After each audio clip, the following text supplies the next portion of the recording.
Hi, this is Bill Cecil, and welcome to episode number 22 of my podcast series, Best Year Ever or Bust. The podcast series designed to help make every year as a teacher your best year ever by helping you help your students make it their best year ever despite any and all challenges you may encounter along the way. Best year ever or bust, baby! That's the winning mindset I'm looking for you to develop this and every year in your classroom. But first off, I want to thank you for taking time out of your busy lives to listen to this episode. And number two, more importantly, I want to thank you for continuing to be the hero you've been called to be by striving to make a positive difference in the lives of your students each and every day they enter your classroom.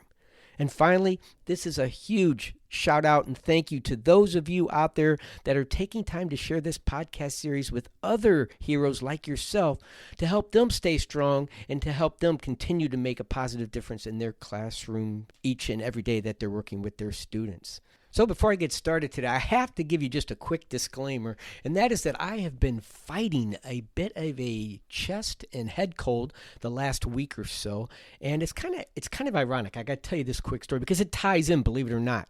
And this is what I usually do in my classroom. I tell my kids stories that truly tie into my teaching as well because I think it helps to make connections. So this really happened recently. Since the last episode, I had the opportunity to go down to Kentucky and visit with relatives, and I was talking to my cousin John. John is older than I am. John is probably one of the nicest people you're ever going to meet, and John Cecil, and he's a physician. He has his own practice down near Paducah, Kentucky, where we're from, Owensboro, Kentucky, that area, but he has a practice down near Paducah, Kentucky. But anyways, John was, as we were talking, he's super funny, and as we were talking, he noticed I had used hand sanitizer a couple different times throughout our conversation. You know, I touched a doorknob or picked something up that I didn't think was very clean, so my wife, I kind of give her the signal. I put my hand out, she'll pull out the hand sanitizer, give me a quick spray, and I'm good to go. And like I don't even notice it, but he noticed it, being the doctor, of course.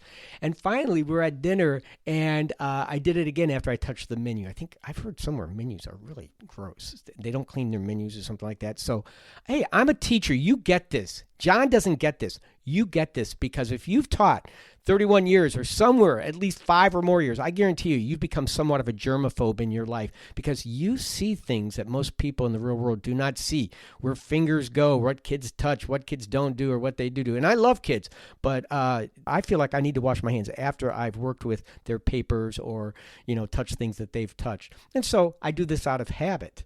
And so finally, John calls me on it. John leans over to me, and he's kind of a soft talker, so he wasn't embarrassing me or anything, but he goes, Bill, I'm kind of concerned, man. You kind of use that hand sanitizer a lot. You're really. And I said, John, and I told him everything I just told you. You got to understand. I'll admit it. I'm a germaphobe, and he just laughed and he goes, Bill, you have to understand. Your immune system needs some germs in order to fight off other things that will keep you, from getting sick. And so it's good to have some germs. And so I wouldn't be sanitizing so much so that you get rid of all your germs. And sure enough, I come home in less than a week. I think he's like that teacher, my first year of teaching, that almost tried to put a whammy on me, right? And said, wait a few years, we'll knock that enthusiasm out of you. I think he put a secret whammy on me that said, I'm going to get you sick so you realize what I said is true, that you need to quit sanitizing so much your hands so you get a few germs in you so you can fight off infection in the future. So I got sick. I got this cold after meeting with him. Now, I'm not saying he gave it to me, but I'm a little suspicious. But here's the connection, and this is why I'm telling you this story. Not only because my voice may sound a little raspy in points during this recording today, but I was thinking how it connects, because see, I'm always looking for connections to make in the classroom. I was thinking how this is what I was trying to tell you in the last episode. Talk about being timely. I was trying to tell you in the last episode that I gave you in the first 19 episodes 3 doable plans that you could use with your students, your parents, and yourself to help minimize and eliminate many of the challenges that you face in your classroom every year to save time, have more time to teach, and more importantly, to give your kids more time to learn, right? But I said there's also certain challenges that you need to have, or best year ever would be a bust without challenges, some challenges that you need to learn to embrace, not to run away from, but to embrace, to run towards and embrace. And so because if you don't, then you're not going to grow as a teacher. You're not going to become stronger. think about that. That's the same thing with the immune system. A few germs, right? It's going to be hard for me to learn this. Maybe not to hand sanitize my hands so much, because a few germs helps my immune system, gives them something, a challenge to deal with, so that when the bigger challenges come, that's something that could really get me sick, they're able to fight those off. Same thing in the classroom. I want you to be able to embrace certain challenges so you'll be able to fight off bigger challenges. Because remember, we've talked about this. Life sometimes gets messy. Teaching can sometimes get messy. But I want you to be able to fight off these bigger challenges that will come up somewhere in your career. It may not be every year. I would hope not. It wasn't every year in mine. But I told you about last episode, my most challenging year near the end of my career, right? That I had to take on that biggest challenge. So you want to be ready for those. And the way you do that is by learning to take on smaller challenges, to embrace them, to help you grow. But again, I tell you, I woke up this morning fired up, not only because I'm starting to feel better and I feel like I am getting my voice back, but I watched the Super Bowl last night. This will give you an idea of when I'm actually recording this, but I actually watched the Super Bowl. It was a little hard because the Lions weren't in it. I was rooting for them, living in Michigan, and just the way they played this year. I love their coach. I just thought this team really, I thought this was their year. But I still like the Chiefs, and so I was enjoying the Super Bowl last night. And more importantly, I just love just watching big events because everybody's bringing their best, and it's going to be a very dramatic game. And it was. It did not disappoint. It's probably one of the better Super Bowls I've seen in quite a while. And I'm sharing this with you because there was something said at the very end of the game when everybody's, it's the Super Bowl win, and so the Chiefs are running onto the field, the confetti's falling, and the fans are going crazy, and, you feel bad for the other team. You see them sitting on the bench, some of them literally in tears, because of the disappointment, and believe me, that had to be disappointing last night for the San Francisco 49ers because they really played well in that game as well. And during the celebration, Patrick Mahomes was on the field walking, towards, I think, the stage where they're going to set up to do all the interviews and hand out the trophy. But he was stopped by one of the TV analysts or one of the interviewers, and they asked him, what he thought about the game and how did they deal with all the challenges they had to face during the year to get to there. And I loved his answer. It was so, just so genuine. And it just, boom, it was right there. He said that he wanted to give thanks for all the challenges that they seemed to have to deal with throughout the season that made them stronger. So he looked at what she was talking about as a negative. He saw it as a positive. He was giving thanks for those struggles, those challenges that they had to go through throughout the regular season to get to the playoffs, and then through the playoffs to get to the Super Bowl, as a blessing, because he said it made them stronger. It got them ready for this moment, which it did. They were down by 10 points at one point. They didn't give up. You talk about being knocked down on the canvas, like the boxer analogy I gave last week, right? They were on the ropes. They were down by 10, and they somehow came back and won it in overtime and in a dramatic fashion. It was just an amazing game. And so it wasn't just they got lucky. People think that too often in sports. They got lucky, or there was a bad call, or this happened, or that happened. No, what it was all the preparation that took place before that. And they worked extremely hard, but they had to deal with so many struggles throughout the season, which actually, it's like a blade on an axe, right? If you're going to cut down a tree, it sharpened the blade. It sharpened them to get ready for this big game, and it paid off. So I was thinking about you guys as I was actually watching this celebration postseason. And I kept the post-game interviews, I'm sorry. And so as I'm watching the post-game celebration continue, I was listening to what other people were saying, because I'm always fascinated to hear what the players and the coaches and everybody has to say. So I want to just share some of the highlights of that with you because it ties in. And so I want you to make these connections as well. So Travis Kelce, if he didn't get enough publicity based on what a great player he is, but also because of the whole Taylor Swift thing going on, which was a little crazy, but anyways, it was interesting to watch. They were also interviewing him later after the trophy had been awarded, and ESPN had a table set out there with some of their show people out there talking about the post game, and I happened to flip to that, and he was talking, and what he said I thought was really interesting. They had asked him about Patrick Mahomes and what he thought of him as their quarterback, as the leader of the team. And he just was gushing and genuine. Again, you could tell he really admires this guy. And what he said really stuck out with me. He said what he likes most about Patrick Mahomes is that he's so positive, but that he is the most prepared person he knows he's ever met when it comes to football. He does his homework. He puts in the effort. I couldn't help but think of attendance, attitude, and effort. Everybody thinks he's some superstar and he's just magic under pressure. That doesn't come by luck. Okay, he has worked that. He thinks it out. He prepares. In fact, when they talked to him at one point in the celebration, they were talking to him as well. He said something about his teammates. He said, why I know we're a great team and why I love being around this team is because everybody's willing to put in the work. Again, effort, attendance, attitude, and effort, man. These words really come into play.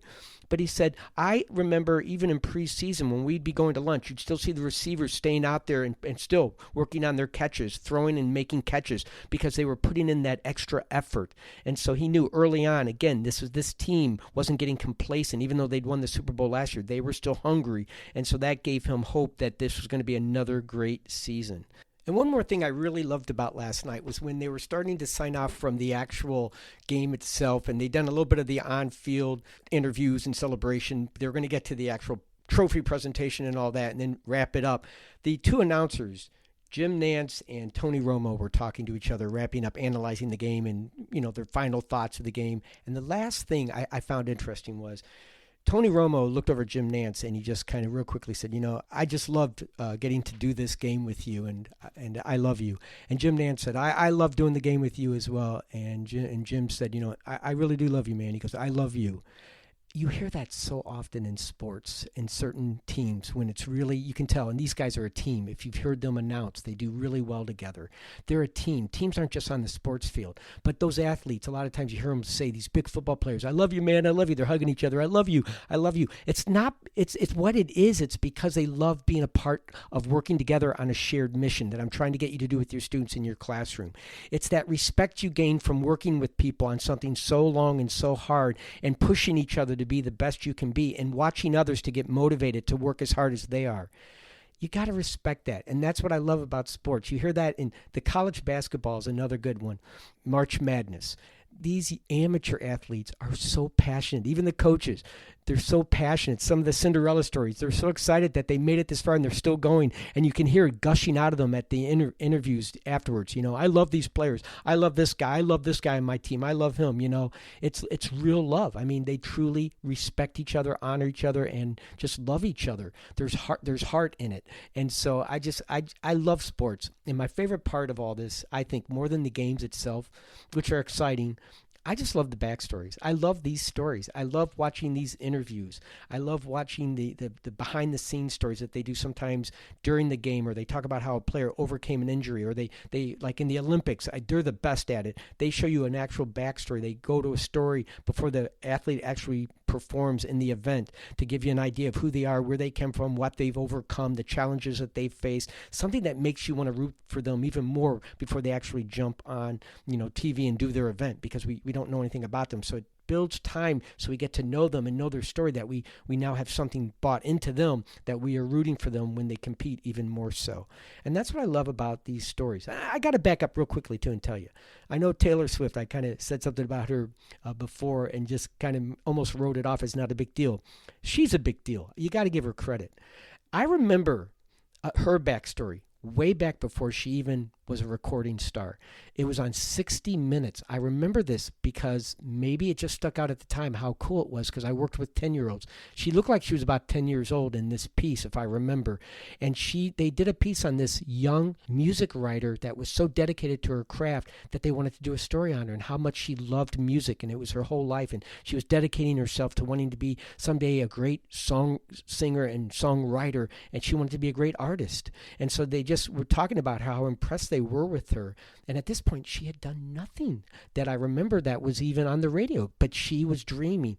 And now you look at where she is. I mean, seriously, some people want to write her off and put her down and say she's no big deal, but just that fact, she earns my respect, I have to tell you, because it's these stories, these backstories I was just telling you about that make games like this so exciting. And the reason I say that is because when I was a little kid, I remember, like I told you, I had bad eyes.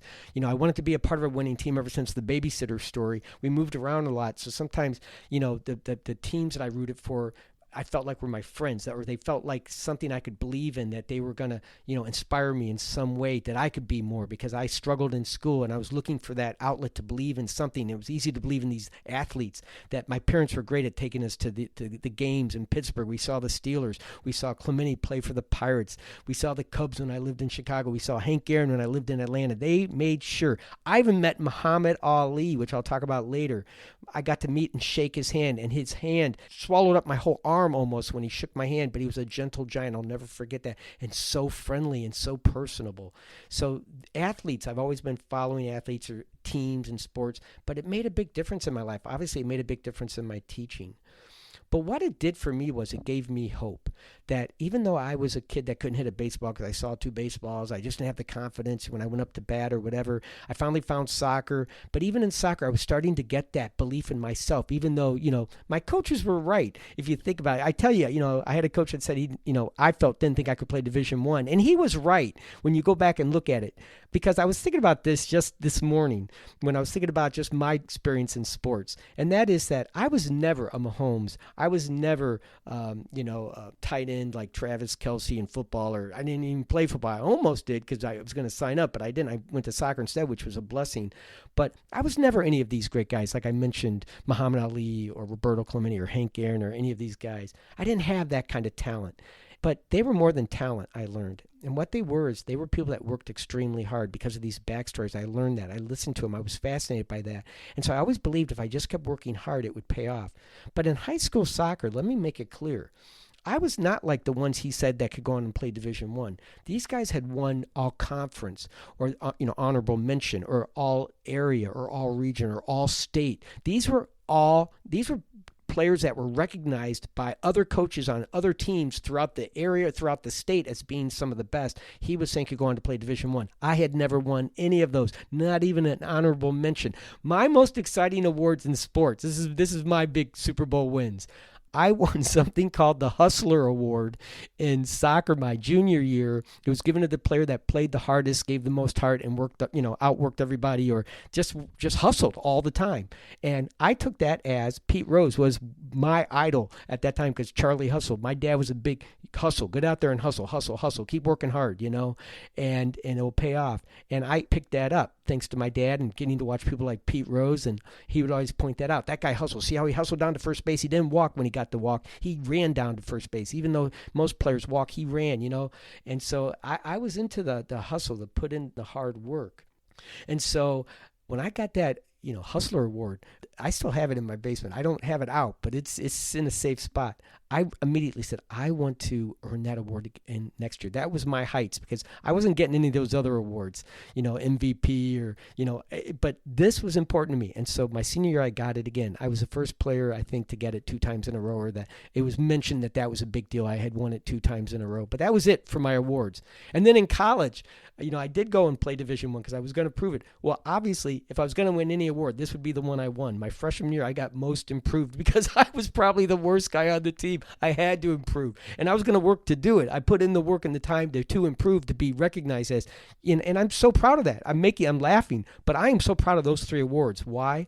Because I think they, just like Taylor Swift, when she said at that young age, I'm going to work and I'm going to start writing. I'm writing songs right now for someday. I'm dreaming big, but I'm putting in the work. I'm not just saying I'm going to do it and then I don't do it. How many kids do I hear say, I'm going to be a pro basketball player? I had that all the time in my classroom, and I'd encourage them. I'd say, really, that's cool. What'd you do last night to work on it? Well, I played some video games and, I didn't do anything. I watched some TV, but I'm going to be a pro basketball player. And I'd say, no, you got to, it's okay to dream big, but you got to go out every night and work on it. What did you do last night to work on it? That would be my response to each time I heard that. I would never say, you can't do it. It's impossible. Only a few people get that. I'd say, that's great. It's great that you're dreaming big, but what are you doing every single night to make it happen? And these stories reinforce it. I think a lot of these people get, that tag on them. They're so talented, but truly, I think they put in the effort, and that's what I'm trying to teach: attendance, attitude, and effort. And and that's what those 2 football players said last night. He's so prepared. He works harder than anybody I know. I saw those receivers during lunch working extra hard when they could have been resting. They were out there putting in more time. So it's something to think about as a teacher. Are you willing to put in more time, especially new teachers? When I used that example last week talking about the fighters. And when I was talking about my toughest year ever, and I said, the picture of Joe holding up a punching bag or a punching glove to my face with the black eye that I'd received in a soccer game when I ran into a wall in indoor soccer trying to score a goal. And also, I made the Raging Bull connection with Robert De Niro, on the ropes getting beat up. And I asked you to watch that clip, right? Yeah, you never got me down, Ray. You never got me down, right? And showed you that's how I felt beat up and beaten down as a teacher. What I'm trying to say is this.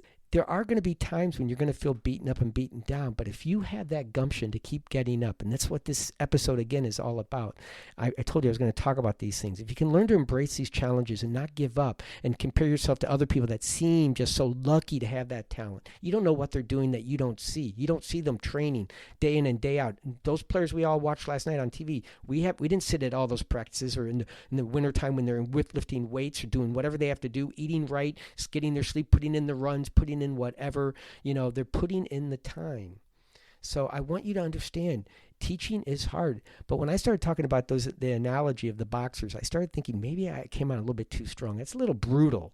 But then I saw 2 statistics this last week that reminded me, because I'm always doing research for this. And some of these I've had, but it reinforced it. I saw 2 statistics that made me realize I don't think I was too brutal. And I think it was a good analogy to talk about boxing and fighting compared to teaching. I'll talk more about that in a second. Here are the 2 statistics I saw that really reinforced. You talk about brutality in teaching. Here's brutality. Number 1, 40 to 50% of all our new teachers leave within 0 to 5 years. They're knocked out. There's the boxing analogy. They're knocked out of this profession within 0 to 5 years because for whatever reason, they didn't have the fight in them or the fighting spirit to stick with it long enough to succeed. I'm not putting them down because if nobody's there to cheer them up and pick them up, just like a boxer has in a boxing match, they have a corner they go to. They may step in that ring alone. You talk about another connection, right? Just like a boxer, when you go in your classroom, you're stepping in along against all the challenges that you're going to face. And I'm not talking about your students, even though they can bring challenges. I'm talking about challenges that you have to deal with, but you go in that ring every day alone, just like the boxer does. But between every ring, the boxer comes out and is surrounded by his trainers and his doctors, and they're helping to get him ready to go back into the next round, or she, because there's great women boxers that go in between rounds. And so they help get them ready to go back in, to relax. They use their breaks, their in between rounds, to sit down on that little stool, to relax, to re-energize, and to regroup. And they've got the trainers and the doctors to help them do all of that. You need to tap into that too to keep yourself going. But don't leave. Don't become one of the 40, 50% that leave within 5 years. The most recent statistic I saw was 44% of teachers leave, right? But that 40 to 50% has been there as long as I've been teaching. And I've been out for 7 years, and I taught for 31 years. But it's always somewhere within that range, it seems. It means we're not doing enough for our new teachers. But we've got to take care of ourselves, right? Don't blame it on somebody else. You take charge of what you can do. And then the other brutal one I saw, we talk about our new teachers, but what about our existing teachers, the veteran teachers, or the teachers that have taught more than 5 years? I saw an NEA poll, a 2022 poll, that stated that 55% of teachers plan to leave the education field sooner than planned.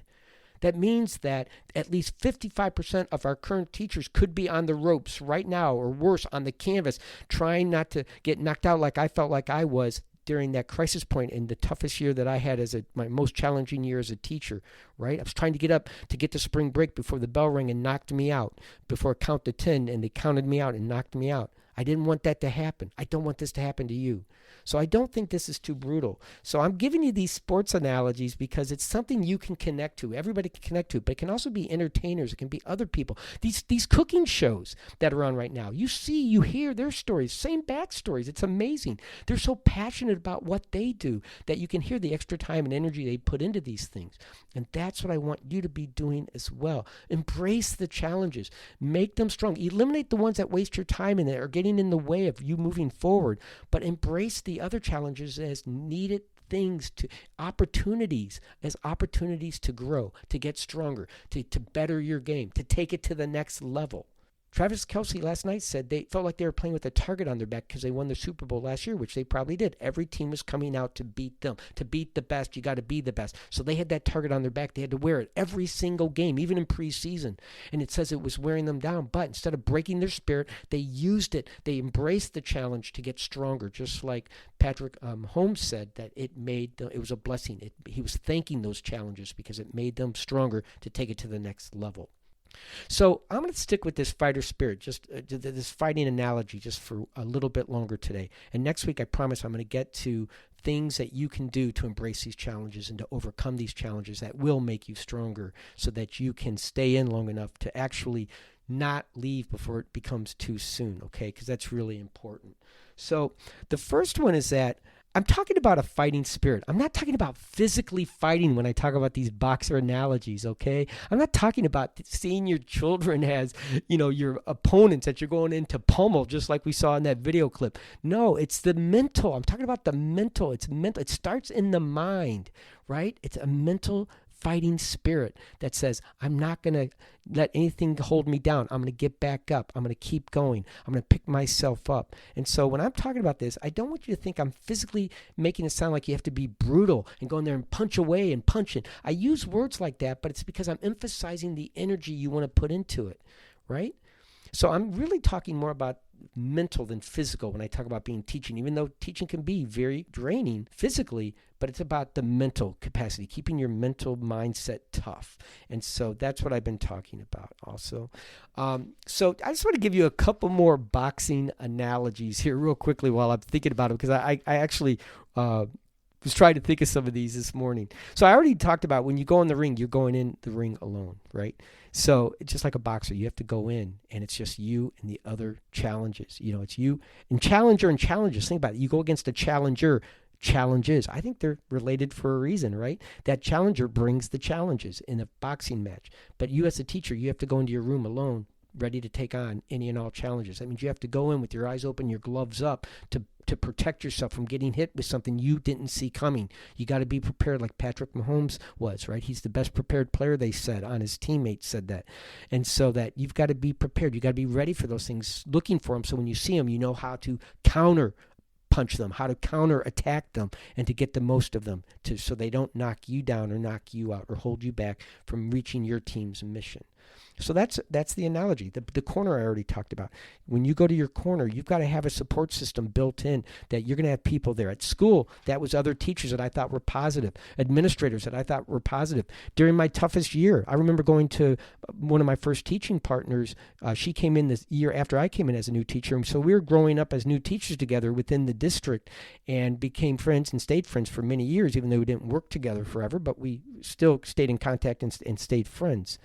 And so we would go to each other often and talk it out. And then, eventually we didn't need to do that as often. My wife has always been the person at home I go to. She's a teacher. I was blessed to have my wife as a teacher, a better teacher than I am. You talk about top teacher in the state. She is an amazing teacher, and she had the same passion. And so 2 fifth-grade teachers, we'd go home and talk things over. We talked so much about it, we had to put a timer on it and say, okay, we can talk until this amount of time, 5 o'clock, and then we don't talk about it again the rest of the evening. Then it's just family stuff. But for the first hour, we can debrief and get it off and then give each other suggestions. And it wasn't just, bitch sessions, so to speak. It was more, hey, we can complain a little bit to each other because we're, married to each other. It's not going to go any further. We trust each other. We have that trust. But it's more about, okay, now let's talk about what we can do to fix it. What can we do to fix it? So I want to be heard, and then I want to get some advice. Let's talk it out. Let's figure it out. Let's strategize. And so that's what we would do. So at work, I had people I could go to, and at home, I had people I could go to. And I used them. I didn't wave them off. No, I don't want your help. It'd be like the boxer saying, no, I got a cut over my eye. I don't care. Leave it alone. No, I don't need you to put water on my back right now or give me a drink of water, and it's gonna hurt you in the long run if you avoid that. So take advantage of those things, all right? You talk about in boxing, jabs. jabs over a knockout punch. People think boxing is like NASCAR. They want to see a big car wreck. In boxing, they just want to see a big knockout punch, right? But most boxing matches are run with jabs, lots of body shots, just punches throughout the match. They score their points that way, how many clear shots they can get. And there's small points that these judges are looking for that they get, and they total up their points. It's very rarely, in most fights, a knockout. Now, the knockouts are the big ones in the heavyweight fights you sometimes see more than others. But usually it's just overall score that wins these matches for these boxers. And so the same thing, I'm trying to jab away at my students daily. Again, not physically. That's ridiculous to even think that. But it's to jab away at their negative thinking, to get them to start to believe in themselves. I'm jabbing away at the negative thinking, just like, an axe. You don't just hit it with one big swing and the tree falls down. You have to keep chopping away. Or water wears rocks, right? Water can actually wear rocks down. Look what it did to the Grand Canyon. It takes time, but it's continuing of jabbing away at the negatives, building up the positive, jabbing away at the negatives. So I'm jabbing away, hitting them with positives in their mind, and also jabbing away and hitting away the negatives. And so mentally, I see that as it's a good visual for me as I go in my classroom each day to remember that. I'm looking for like a boxer, their weaknesses, but in their case, not to take advantage, but to knock them out and build them up in those gaps that form so they start thinking more of that than the other. All right, so there's another analogy that I use. And then, obviously, there are going to be times you're on the ropes, and that's what I said in the last episode about you just got to absorb it or do what I did. And this is what I don't think I made strong enough in the last episode. You got to make a vow with yourself that you're never going to let anyone or anything ever knock the enthusiasm out of you. So you got to have that attitude. You got to say, you know what, I'm not going to let anything or anyone knock this out of me. And it's throughout my career. It's easy to get busy and forget to do these things. You got to renew your vow to never let anyone or anything knock the enthusiasm out of you. Don't be on the ropes and wait to do that. Do it every so often. Walk in with that attitude in the morning. You know what? Man, I love this job. I'm not going to let anything today take me off my path of, being the hero I've been called to be, to make a difference in my classroom every day, right? And so I'm going to do that. And so I'm renewing my vow. And so I've encouraged you to do that, but I'm going to encourage you to do it again as well. So the very last thing I want to do with you is I want to share with you just a couple quotes to maybe help. I'm a quote person. I think you write these quotes down, you put them somewhere, and you look at them, right? And so just like I asked you, I hope you did this. I asked you a while back to write down in one of the episodes, right? Episode number 8. I am a teacher and I make a difference every day. I asked you to put that somewhere on your desk so you could see it every day. How many of you actually did that? Seriously. Are you prepared like Patrick Mahomes? Have you really done your prep work? Are you just sort of, did 30-day challenge? Did you do your 30-day challenge? Did you do the prep work? Right? So I'm calling you on this. I hope you're saying yes to these. You're nodding your head. Yes, I'm doing these things. They're not just, it's just a nice, cute little story. It's a cute quote, but it doesn't mean anything. Make it mean something, right? So I'm going to share a few things to help keep you strong with this boxer analogy in your classroom and in your mind. Number 1, it's a song I like. It's called Fight On Fighter. Fight On Fighter by King and Country. And there's a verse in this song. It's the chorus, the first part of the chorus. I love the whole chorus, but I'm just going to give you the first part. It says, fight on fighter, don't let anyone steal your fire. Love that quote. Fight on fighter, don't let anyone steal your fire. It's a great song. They repeat that chorus in the chorus several times throughout the song. I use it I actually have a playlist of songs that fire me up. When I was younger, it was mostly AC/DC and songs like that, which I still love. But now I'm more strategic about actually having words in the songs that relate to what I'm trying to do. And this one is one that I listen to often. Fight on fighter, and it has fight on fighter, don't let anyone steal your fire. I love that one. All right. Obviously, the Japanese proverb I think I've shared with you before, fall 7 times, get up 8. There's no sin in getting knocked down. The sin is not getting up, right? Get back up. Keep that fighter spirit. Get up, right?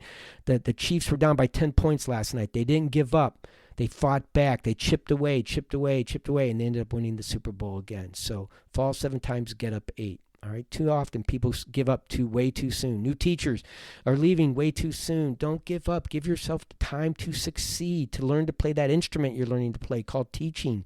You can do this, but give yourself time. Muhammad Ali, the greatest fighter of all time. In fact, his nickname was called the greatest. Now, I love him. I told you already. He shook my hand. I thought he was a gentle giant. I'll never forget that. He's such a cool dude. He did way more for people around the world than just getting in a boxing ring. He was about making people's lives better. He dedicated his life and a lot of his money to that as well. But I like his quote that says, you don't lose if you don't get knocked down. You lose if you stay down, which kind of goes with that other one. You don't lose if you get knocked down. You lose if you stay down. And so I think that's important to remember as well. By the way, I'm going to tell you about who the greatest fighter all time was in an upcoming episode. It's somebody you don't know necessarily, but I wish you did. The greatest fighter ever. I'm going to share that in an upcoming episode. I promise you that. Last quote I'll give you. It's not from a boxer at all, but it's from one of my all-time favorite authors, best-selling author, Napoleon Hill. Dr. Hill is an amazing person. Here's his quote I love. Victory is always possible for the person who refuses to stop fighting. I think about that 55% of teachers today that are thinking about leaving early, or the 30 to 40% of new teachers that leave way too soon within 0 to 5 years. Please write this quote down and put it next to your desk. Teachers make a difference every day, right? And that is, victory is always possible for the person who refuses to stop fighting. Don't stop fighting. Fighting for a cause you believe in, right? You make a positive difference in your kids' lives every day. You're a hero. You're striving to be the hero you've been called to be. You're fighting. You have mission. You have purpose. But you got to keep fighting for it every single day. In my mind, you're all MVPs, Super Bowl champs, if you can do that. Seriously, because that means way more than a trophy that's going to sit in a trophy case. I'm sorry, I'm not taking away anything from those people, right? It's the lives that are going to carry on and be impacted by what you're doing every day in your classroom. Unsung heroes, but you are still heroes for sure. So with that in mind, keep fighting, keep that, hey Ray, you didn't get me down attitude, or best year ever bust, baby. Keep it going. And until next time, remember, best year ever. You have the power to make it happen.